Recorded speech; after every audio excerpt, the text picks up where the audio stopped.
Welcome to Events Heist, the game show podcast about post-COVID events and the event professionals that run them. Still on an events high, you're going to hear from Matthew Haynes and Matt Leach in this episode. Matthew is the founder of Design Conference, an event for creatives recently held as a hybrid event in Queensland, Australia. Learn how COVID-19 challenged him and made his event better. Matt is the co-host of the Design Conference. He's also the producer and co-founder of Australian Design Radio, a podcast for the Australian design industry. Learn his event pro tip, serving zero alcohol beer. So I think we're starting with Matthew. You've rolled a 6. Of course. Oh, nice. Okay, so Matthew, let's start off with how many events have you run in your professional career? Ooh. Estimate, roughly. We did one a year for 10 years. But for 2 of those years, we did 2. And for one of those years, we did 4, but had to cancel 1. So I'm going to go with 14. Excellent. So Matt, over to you. You've rolled a 3. Okay, so Matt, how many years have you been in the events industry? So I've always sort of helped out with events. So I used to help out like semi-permanent when it started and that kind of stuff. And been involved with Matt for 4 years, 5 years. While now, It's been awesome. Yeah, so about half the time that Matt's been running. Okay, Matthew, you've rolled a 3.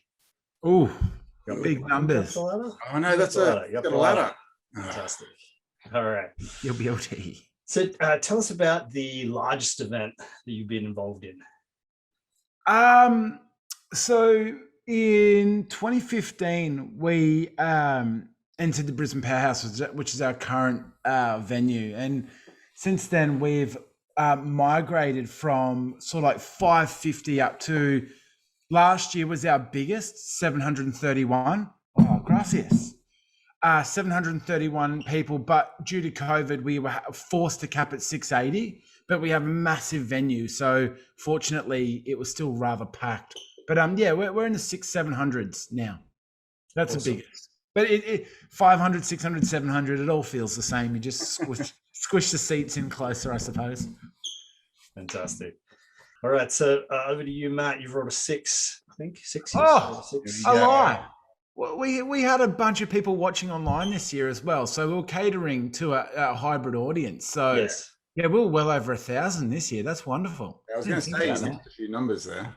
All right, so this is relevant since you guys have just finished your events. What's your favorite post-event junk food, drink / activity to come down?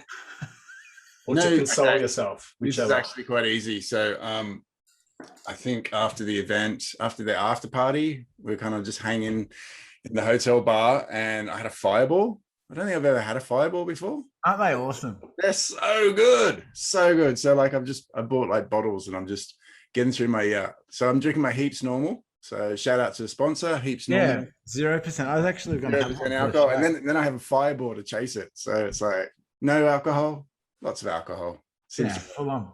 I like it. Have you met any celebrities on the job? The only celebrity I've ever met was goodness. It obviously made a good impression.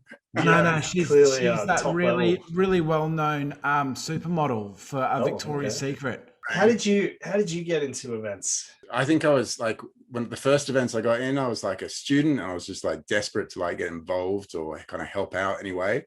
So like I kind of like ran volunteers and all that kind of stuff. And I still kind of do that sort of stuff. Like we have a music festival up here and I help out kind of running all the volunteers. What do you love and or hate about events? And it can be the same thing. TDC's got this very special thing about it that's really only easy to describe if you go. We've got a real solid connection and an energy. That's what I love most about it. What do I hate about it? From a strategic point of view, learning how to price your event has always been something I've found very difficult because I've always wanted to give the highest level of value and thanks through the price to my audience. And as a result, I've always not charged enough. Matt, so tell us about the first event that you organized or you were involved in. And it can be professionally, it can be as a kid. It's just the first one you remember. Matt, do you mind if I talk about the first semi-permanent? No, not at all. So that was pretty wild because in many ways that was very similar to TDC in the sense that it was like just a lot of, like, we knew a lot of people, and those people came along and spoke, and you know, the people that came along were just like all, you know, fanboys and fangirls, and it just had that really nice feeling, and it was all a little bit loose and a little bit like we didn't really know what was going on sometimes. But it had that really nice feeling, and at the end of it, Andrew Murray, you know, I was just like, wow, like you did it. Like it was just that kind of, you know, it was like, could we do this? Then we did it, and then it was like, oh wow, okay, and then let's do it again, that kind of thing. Describe the moment that you knew COVID was going to turn the events industry upside down. When people started asking for refunds. I think he did 20 refunds. And they were all, like, with total respect to these individuals, they were all people I'd never sold a ticket to before. Everyone who'd experienced TDC reached out and said, hey, don't worry, you know, like, we're not going to ask for a refund. Just do you, and we're right behind you. And that was, I did a thank you email today, 5 days after the event. That's how long it takes to unpack and pack back up and redo the studio. But yeah. Right, Matt, you've wrote a 5. I think you're going down. Do you have any funny, crazy event stories, war stories? So if I lifeline it, Matt has to answer this, yeah? Yes, correct. I'm lifelining. All right, done. What? So like 3 years ago, I'd put on a bit of weight because of the conference. There was a period like year 5, 6, 7, like we're really starting to spend money, like a lot of money, and I was not charging enough for the tickets. So financially, I was a bit stressed, and I just stopped going to gym, and I was working extra on the side. I started boxing and just really getting into it and getting pretty strong. And I got to TDC, and of course you don't see some people for 2 or 3 months, and they're like, holy shit, son, how'd you get in them jeans? Like, he goes, yeah, I've been wrestling. And I was at the after party, and of course we'd had a few beers, and we're in this green room at the back of the after party with like the DJs, because we're always flying some pretty epic DJs. So I just took my phone out of my pocket and placed it on the table, and he took his phone out and placed it on the table. So I took my keys out and that, and then he did it. So I took off my shoes and he did that. I took off my shirt, he did that, and it was fucking on, man. We're wrestling in the green room, and I smashed him. I just fucking smashed him. And I was like, ah! And then my girlfriend walked in, and we're like basically in our undies rolling around in the green room on top of each other. And she's like, you boys had too much to drink. Somebody's got to go home. Favorite TV show at the moment? What are you doing? I'm watching The Stand. Okay. Which is okay. I'm nearly at the end. I'm hoping it kind of wraps up. How did you find that switch to hybrid or virtual or whatever you were doing during that period? Best thing ever. Okay. Best thing ever. All right. This is the biggest piece of advice I give anyone that's doing an event. Minute that people can understand what they're getting into before they arrive at your event, you've lost the game. Predictability is the killer of any event. COVID challenged me, and it got better. That's what I reckon. You just got to roll with the punches, man. Mm-hmm. And if for whatever reason you can't deliver the full and whole experience, man, you just got to give a discount or something. People, I've never come home to so many emails of thanks, love, and gratitude as I did this year. It was insane. What's your fantasy venue? You know, Pink Floyd did that concert in, I can't remember where it was. It was like in Athens or something like that. It was like an old like Colosseum. The huge screens. Yeah, like something like that would be pretty amazing. Although I've been watching documentaries about the Hollywood Bowl and just some of the people who've been there, and that would be a pretty cool event. All right, Matthew, you've rolled a 7. Okay, I think you're going well. Look, oh, you're up the what? ladder. All right, so what's the weirdest food you've eaten at an event? I went to Daft Punk. Enough chops, I was leaving, and there was this ice cream made of little balls of ice cream. That was the weirdest thing I've ever had. That's pretty cool. I'm interested. I would eat that. Yeah, it's like frozen, tiny. It's like tiny. It's like tiny hundreds balls. and thousands. Yeah, like hundreds and thousands, but they were ice cream. That's small. Just got a cup. Yeah, it's how small are the individual balls? Tiny as it's tiny. Tiny is not microscopic. Tiny. Yeah. What's your emergency kit during events? The TDC Bible. We've been through this. Yeah. But tell me more about the TDC Bible then. So we got that, but like also like just having like protein bars and stuff around. A lot of people get nervous, like especially the speakers before they go on, and like these are some like really big like legends in the design field. Yeah, and they get really nervous, and just being able to have like a protein bar or like a water or a coconut water or something like that, just kind of like they're like, okay, cool, like I'm good to go again. Have you been to any other events, virtual events, hybrid, not yours, that you've enjoyed, that you've kind of gotten ideas from? I watched a lot of streaming to sort of pick up ideas, and one of the things that I will do a lot better of next year, COVID put a lot of double handling in my basket this year, and I kind of ran out of it. But Matt Leach and we did this thing where I was like, "G'day guys, it's the Matts here, reporting live from Brizzy. Weather's lovely. We're going to be online in about 10 minutes. Sit tight. I'll be your host. Matt's going to be your co-host with this other person here. Looking forward to meeting ya. Peace."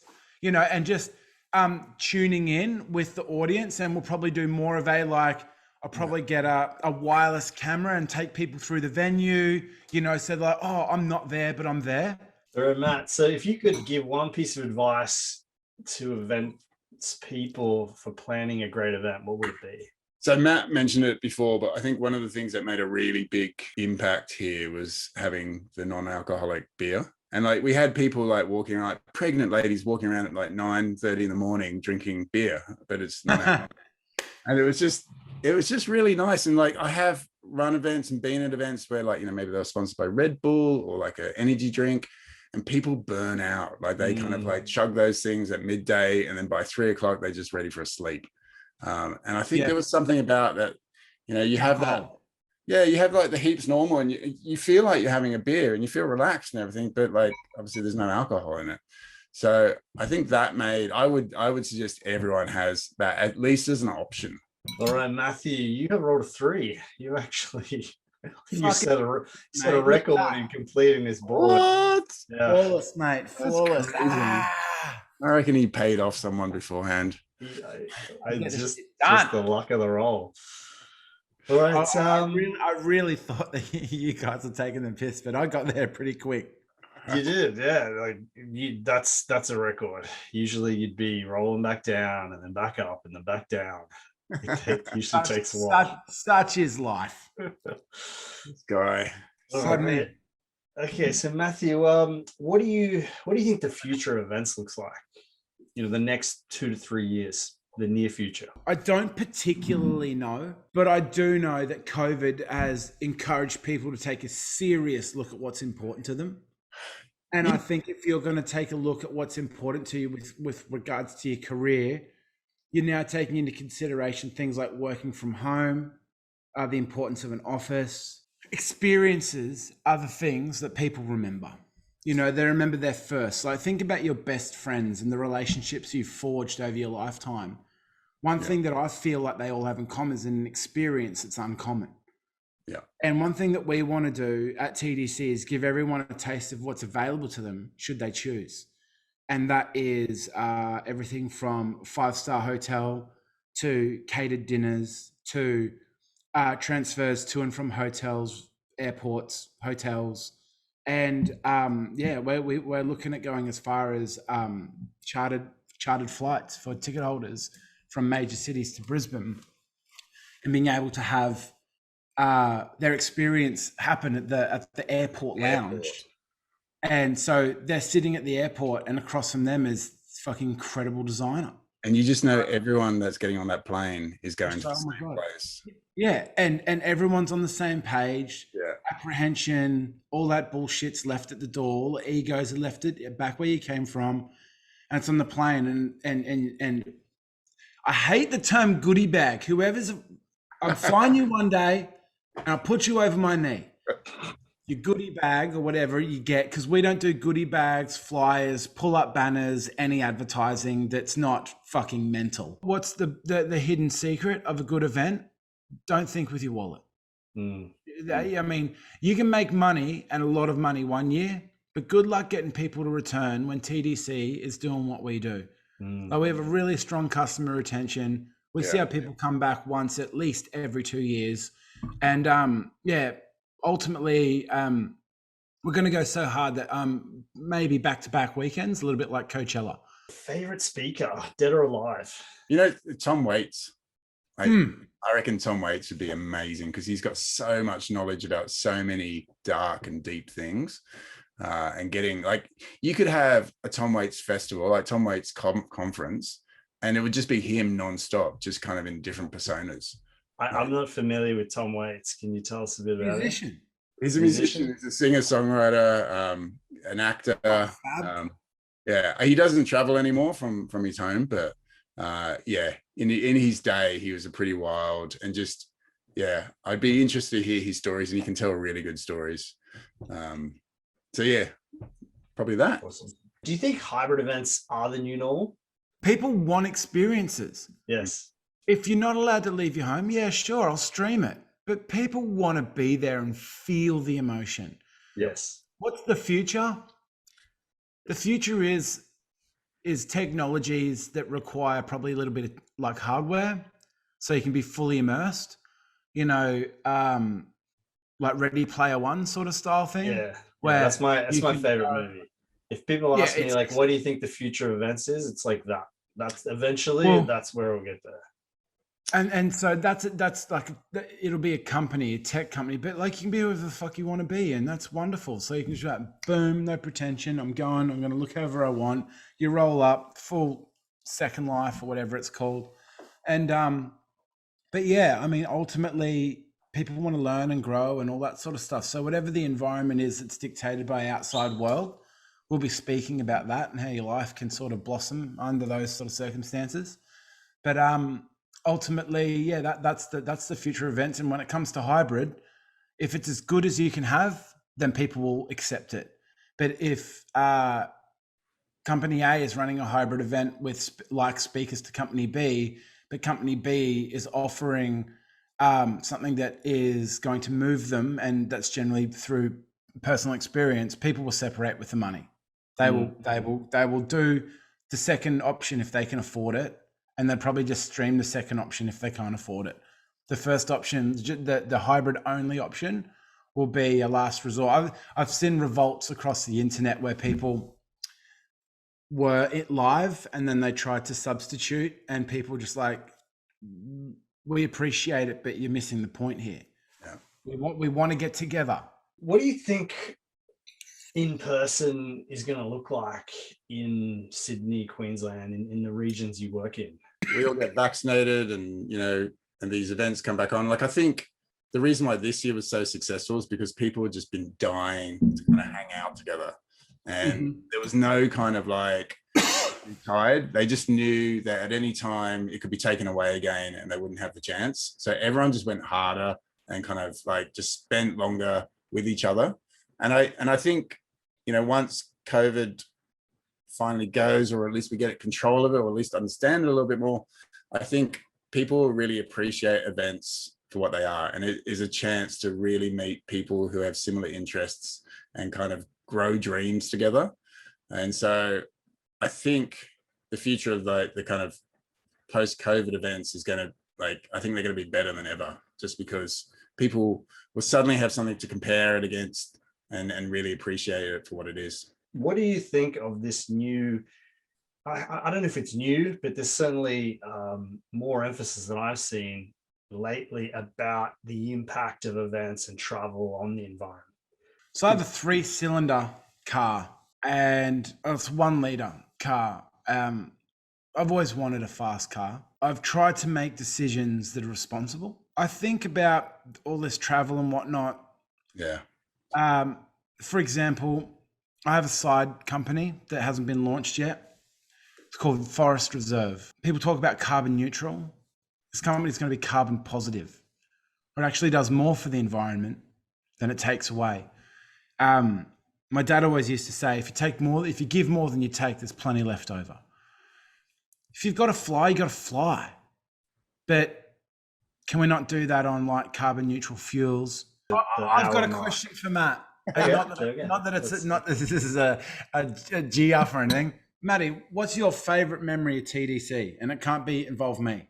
I talk to Matt a lot, but we don't see each other very often. And because of COVID, we didn't see each other. So I went up a day early and we just kind of hung out, and we were swimming, and we saw there was a sauna. We went in the sauna and we got into this big, deep and meaningful. I've got my TDC friends that maybe I don't see all year, but when I do see, it's like we're just all back, and we're like, there's no need to go back over what we've done. We're just back straight into it. And, you know, shout out to like Jenny and Tori and, you know, all those kind of amazing people that I love seeing. And yeah, that experience, and it gets better and better every year. And the people who have come a couple of years in a row now, they talk about that happening as well.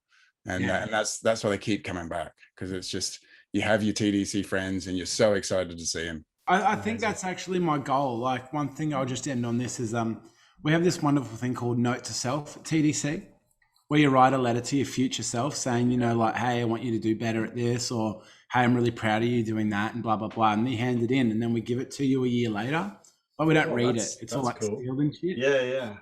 Because that's what we're all about at TDC, is like that metaphysical vibe. Thanks so much for being guests of Event Heist. It's been amazing having you on. It's always Can you just declare who the champion is again, just real quick? Yes, it was you. It was you, Matthew, by far. I think it's the shortest run we've had. Don't mess around.